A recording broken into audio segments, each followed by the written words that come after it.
kokari da kwazo na shugaban kasa, shugaban jamhuriya Malam Bazoum Mohamed, wannan babban likita a ƙarƙashin jagorancin shugabanta Mansur Adamu Isufu sun dace da na'ura wadda ta zamanto ita ce ta ƙarshe a wajen fannin abin da ya shafi kula da lafiya ta magance wannan matsala wadda ta zamanto kadangaren bakin tulu wa al'umma musamman mazaje, wadda ake ce mata matsala ta babban likita ta dutse tana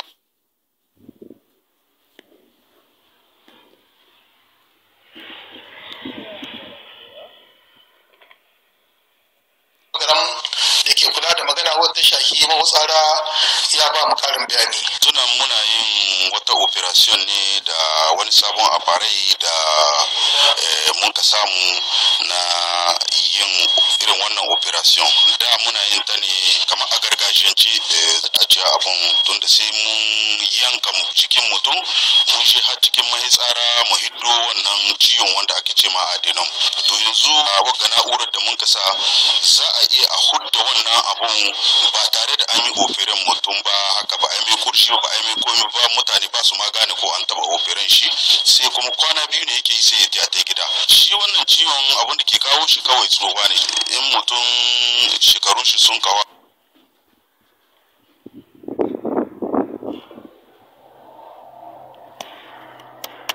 fara wuce 50 to za ya fara samun wannan matsala. Wannan ciwon wanda ke zawa yana tushe wannan hanyar ana ganin ta ta bangaren abin da ya shahi talabijin kai tsaye a wannan lokaci ita wannan na'urar za ta kankare lahirin naman da ke samu ya tushe ita wannan mahutsara wadda take zama matsala. A nan an samu an sassake ta kuma akwai abin da yake tsotsota yanke take ya fitar da ita dan malati, kuma ana fira da shi da komi ya ga irin waɗannan abubuwa da suke hana ruwa gudu wajen bangaren abin da ya shahi wato mutsari.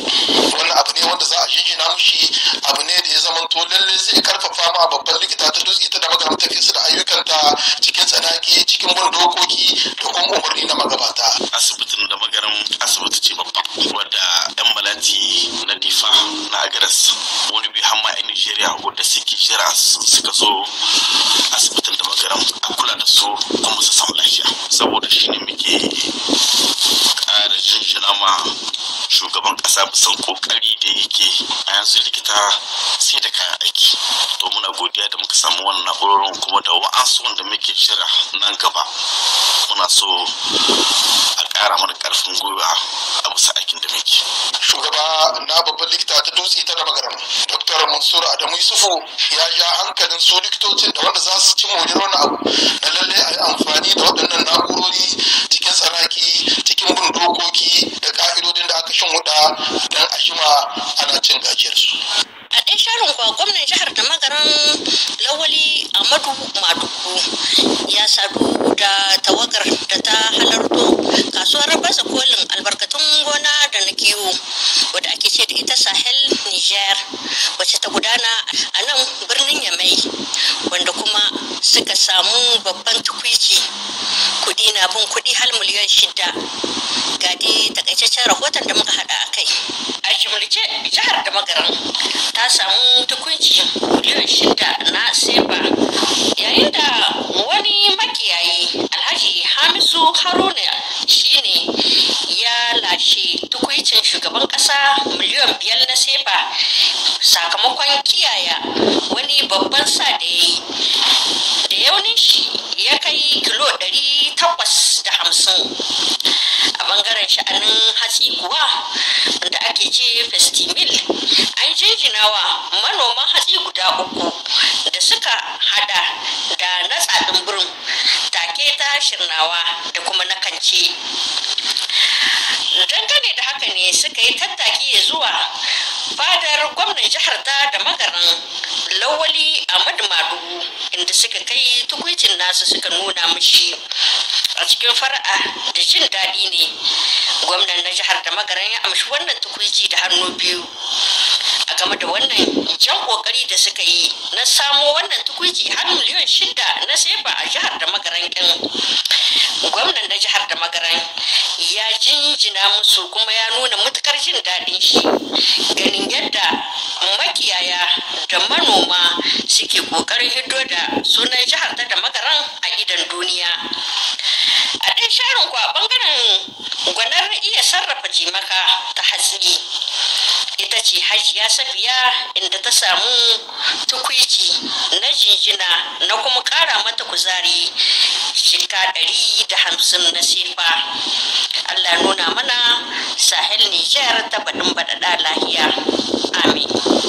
A ci gaba da labaran namu mai isa a jihar Tawa, inda wata babbar makarantar madrasatu Shek Malam na Ta'ala ta yaye ɗalibanta da suka sabke Alkur'ani mai girma a cikin annashuwa ne da jin daɗi da halartar hukumomin jihar Tawa da kuma 'yan uwa da amna arziki aka gudanar da wannan shagulgula. Abokin aikinmu wato Tahiru Abdulkadir na ɗauke da ƙarin bayani. Ɗalibai ne dai su guda 14 waɗanda sun ka sabke Alkur'ani mai girma a wurin wannan walimar bikin.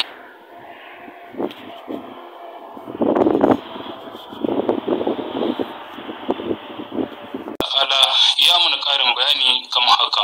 Makaranta ce wadda ta mayya ce ba ta yara ce ba, ma'ana muke cewa mayya sai dai yaro ba za ba kore shi ba idan ya zo, amma ta mayya ce waɗanda suke masu shekaru irin 40, 50, 60 har kilan fiye da 60, 70 duk ana samu. Wannan gidan dama akwai makaranta, amma ta magariba zuwa isha'i mun fara ta ne shekara ta 2007.